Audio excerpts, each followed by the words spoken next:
I'm back again here now with another video to talk to you about one of the pillars of the manifest Inerra. The internal predator is an aspect of our being that most people realize is there in some sense, but has never been openly revealed and defined. And its actions and powers and where it comes from has never really been discussed, I think, in a modern context. The internal predator can be imagined, can be pictured as the little devil that stands on your shoulder and tries to get you to do the wrong thing, versus a little angel that stands on the other side, tries to get you to do the right thing. But the internal predator is not a cute cartoon. The internal predator comes into being when we are born into the world. When we leave the spirit world and we are born, we come in pure and innocent.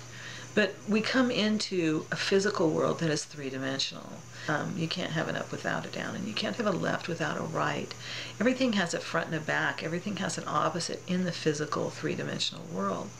So when we come into the world with our innocence and our purity, we must also have in the physical world the negative aspect of that, which is your internal predator.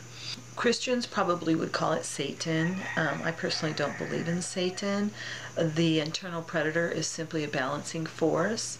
Unfortunately, it's out of control in our life. It has become very powerful because we don't realize it's there.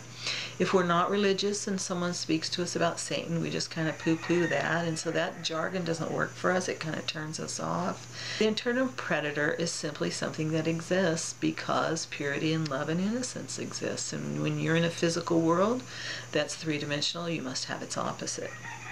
So the key is not to think of the internal predator as Satan or anything that's not doable. We can see the internal predator, we can learn to see it, we can find it, and we can learn to work with it. And we can take its power and we can neutralize that power, or we can rework that power so that it works for us. But the key is that internal predator is extremely powerful because it's invisible to us. When it becomes visible, when you begin to see it and recognize its tricks and recognize its tools, then you will begin to rework those and be able to use those for your own power.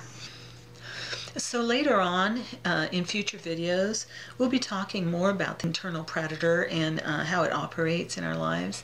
And we'll be looking at the interrelationship between the internal predator and the other 7 pillars, how it affects the other 7 pillars, what you can do to keep it from having a negative effect, how to use it to enhance the other pillars. So as you go through the videos and work your magic out in your life, you become more and more powerful as you find, communicate with, and transform your internal predator.